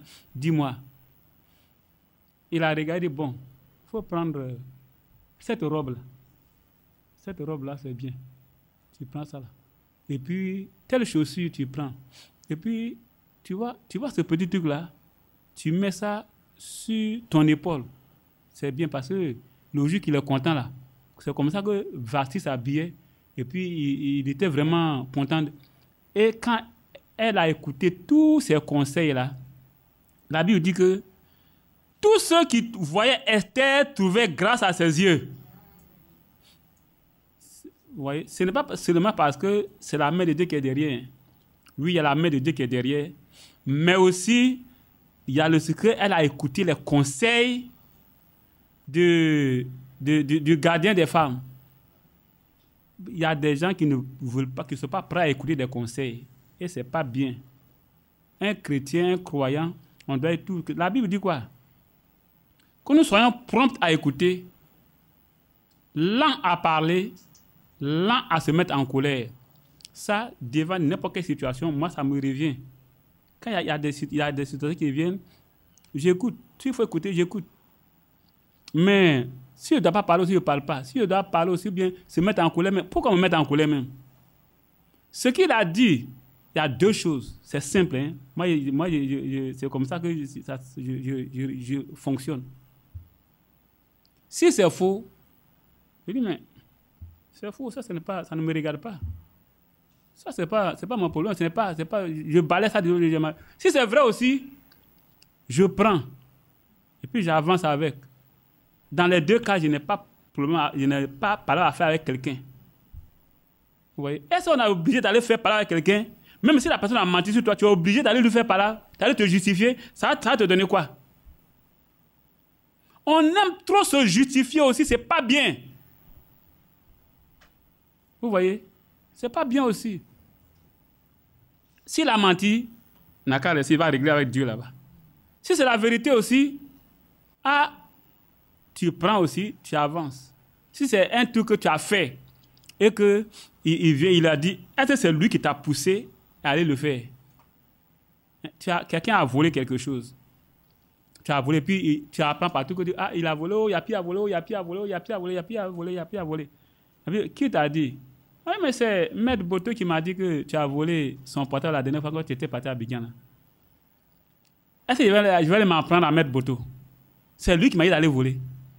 Qui a volé? C'est moi, monsieur, aller voler. Si je dois m'en prendre à quelqu'un là, c'est à moi-même. Mais quand on ne reconnaît pas nos... C'est ça même qui peut me tuer même. On est prêt à accuser les autres. On est prêt à rejeter sa faute sur les autres. Pourquoi? Que Dieu nous aide. Donc, mes frères, voilà des petites choses que Dieu nous aide à considérer. Il dit, la poussière qui est sur ton habit, là, enlève ta poussière là. Il a dit bien, ta poussière. Il faut enlever ta poussière. Et puis, détache les liens. Regardons en nous-mêmes. Dans Isaïe 52 là. S'il y a des liens qui sont en nous, dégageons ça. Et puis réveillons-nous. Réveille-toi. Réveille-toi. Soyons sûrs que nous ne dormons pas. Soyons sûrs que nous sommes bien assis. Soyons sûrs que nous sommes prêts à abandonner tout à sortir de corps comme de cœur. Que Dieu nous aide. Donc, voilà, comment on dit ça là, Matthieu chapitre 25. Voilà cette préparation-là. ces 10 vierges se sont préparées. Elles se sont préparées avec peut-être les mêmes produits cosmétiques, les mêmes parfums, tout. Mais elles ont mis un peu de négligence, un peu seulement, un peu de négligence au dernier moment. C'est ça qui a coûté qu'ils sont restés dehors. Ne mettons pas de la négligence. Donc, l'appel à sortir, voilà le test. Que chacun se regarde dans son cœur. Est-ce qu'il est sorti de corps et puis son cœur est dedans? Est-ce qu'il est sorti de la bonne manière? Il n'a pas sorti avec quelque chose, rancune, mais rancœur dans le cœur? Est-ce qu'il n'est pas sorti avec un petit hic? Est-ce qu'il n'est pas sorti en se précipitant? Est-ce qu'il n'est pas sorti comme en fuyant? Est-ce qu'il est sorti de la bonne manière? Est-ce qu'il est sorti selon l'ordre de Dieu? Parce qu'il a dit, ne partez pas en fuyant. Que lui-même, Dieu, il sera devant pour ouvrir la marche. Il sera aussi derrière pour fermer la marche. Laissons tout dans sa main. Et quand vous voyez que l'appel a sorti, on est sorti de la bonne manière, et qu'on s'est séparé sincèrement totalement de tout ce qui nous encombre, on s'est dépouillé de tout ce qui est inutile et qu'on s'est vraiment préparé, alors la restauration là, on n'a même pas besoin de parler même de ça même. Je préfère qu'on sorte de la bonne manière, qu'on se sépare totalement des choses et qu'on se prépare. Et puis on s'arrête là. Le reste, là, Dieu va s'en charger. Quand Dieu va voir que tu as bien préparé ta sortie, ta préparation, ta délivrance, et qu'il va regarder dans ton cœur et puis voir que le cœur de Yapi, hier, c'était une poubelle. Hein. Il y avait des choses qui étaient pourries dedans. Mais aujourd'hui, quand il regarde, ouais, c'est ça. Le Saint-Esprit peut y habiter. Voilà. Là, je lui laisse complètement la chasse. Lui, mais là, il n'a qu'à faire. Et là, c'est lui qui le fait. C'est lui qui a dit, je restaurerai. Qui peut restaurer quelque chose? Dans Joël chapitre 2, là. Il dit, je vous restituerai ce que la sauterelle, le gazam, le asile ont dévoré. Lui, Dieu, il dit, il va le faire. Mais avant ça, là, il y a ce qui me concerne. C'est une alliance. L'alliance, là, il y a deux parts, il y a deux parties. Ce qui me concerne, là, ce qui nous concerne, là, faisons-le. Faisons-le. Et si nous faisons de la bonne manière, Dieu va faire aussi le reste. Oh, oui. Il a dit que nous serons, il a dit que vous serez parfaits comme votre Père céleste est parfait. Et que ça, c'est dans 2 Corinthiens, non, Thessaloniciens, je crois, où il a dit, on va le lire rapidement, Thessaloniciens.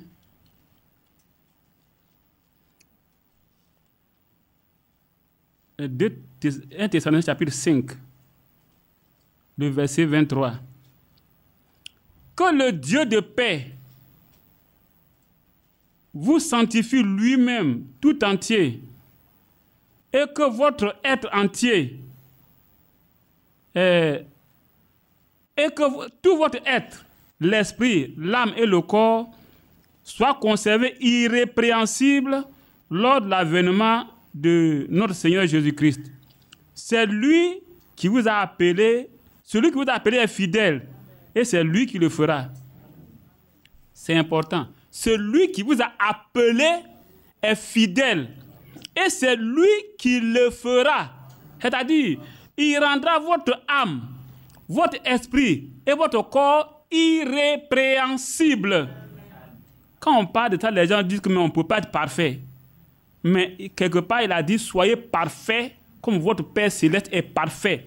Il sait qu'on ne peut pas le faire, mais lui, il est prêt à le faire.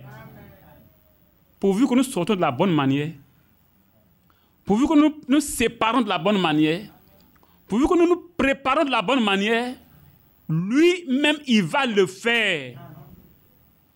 Lui-même va le faire. Voilà pourquoi pour la restauration, je ne parlerai pas beaucoup là-dessus. Parce que je sais que c'est Dieu lui-même qui va le faire, pourvu que notre obéissance soit totale.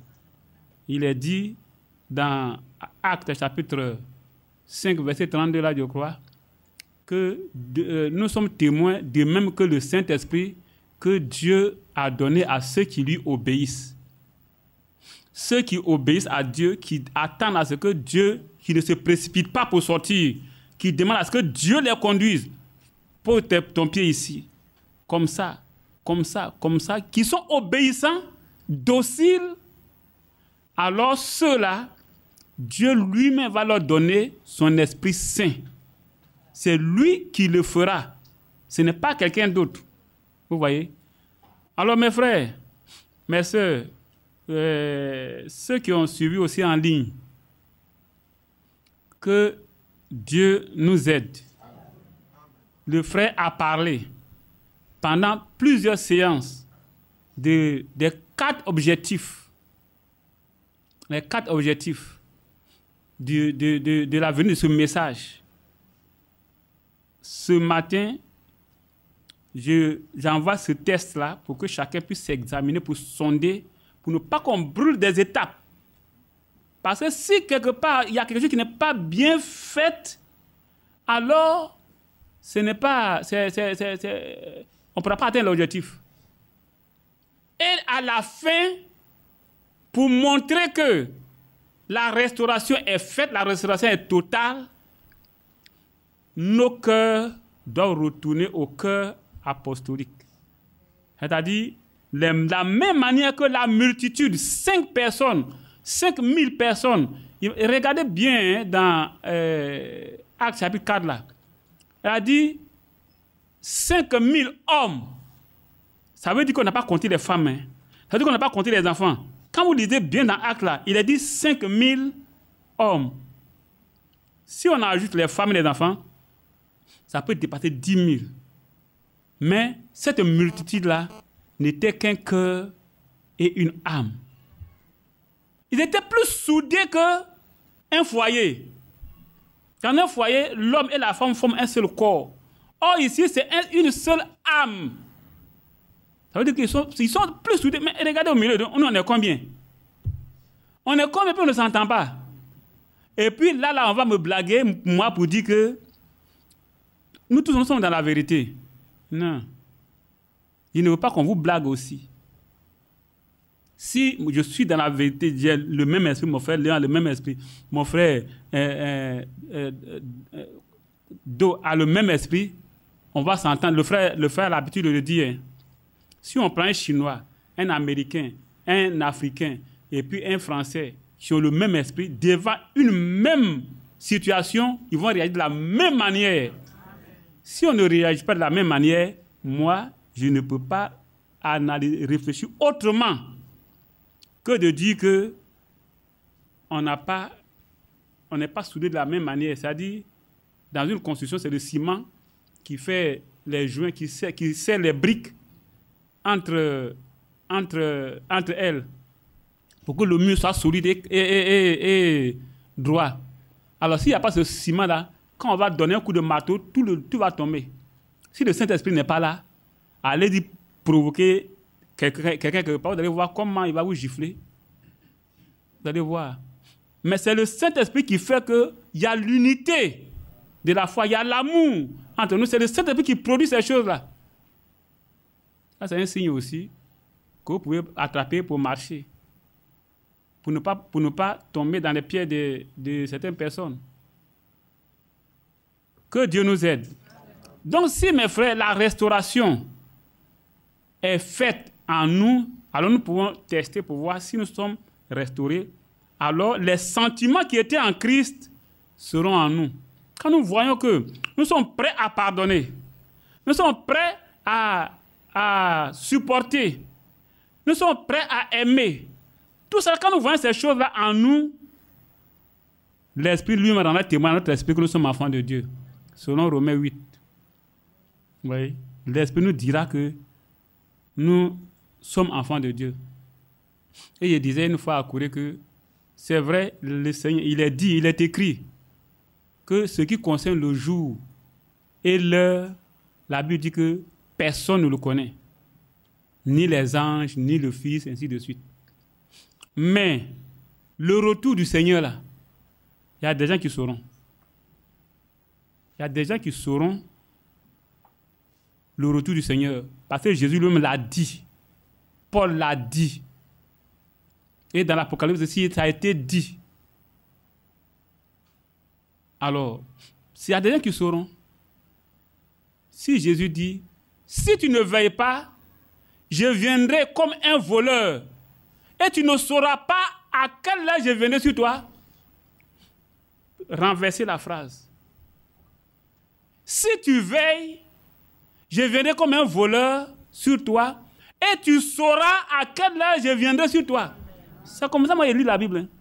Celui qui veille réellement, qui est restauré là, celui-là, le Seigneur lui dira, Amos a dit, le Seigneur ne fait rien sans avoir révélé son secret à ses serviteurs les prophètes.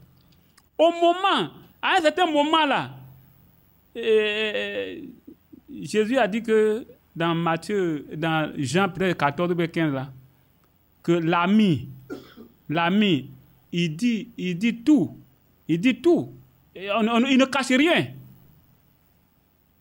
Donc mes frères, les 4 objectifs de la venue de ce message-là, que le frère est en train de donner, prenons ça au sérieux. Et puis, regardez bien si nous remplissons ces conditions-là. Si si nous sommes vraiment sortis de la bonne manière, c'est-à-dire nous suivons ces objectifs-là vraiment, alors Dieu nous restaurera lui-même. Et ce qui va se passer entre lui et nous, c'est lui seul qui sait. Il dit bien, je répète cette phrase-là, de Apocalypse, chapitre 2, là. Si tu ne veilles pas, je viendrai comme un voleur sur toi, et tu ne sauras pas à quelle heure je viendrai sur toi. Et tu ne sauras pas à quelle heure je viendrai sur toi. Mais si tu as de veiller, tu es là, tu veilles, le voleur vient, même peut-être que il va même pas, c'est toi qui vas le voir même premièrement même. Tu ne seras pas surpris. Alors il ne faudrait pas que nous soyons surpris. Que Dieu nous aide. Que Dieu nous bénisse. Je répète encore pour dire, réécoutons tout, c'est long, hein, c'est vrai, c'est long. Mais réécoutons tout, pas à pas, et comparons les éléments qui sont sortis de cette prédication, de cette étude-là. Comparons chaque partie à notre cœur, à notre vie. Et à la fin, posons-nous la question, est-ce que j'ai atteint aujourd'hui là? Est-ce que j'ai atteint cet objectif-là?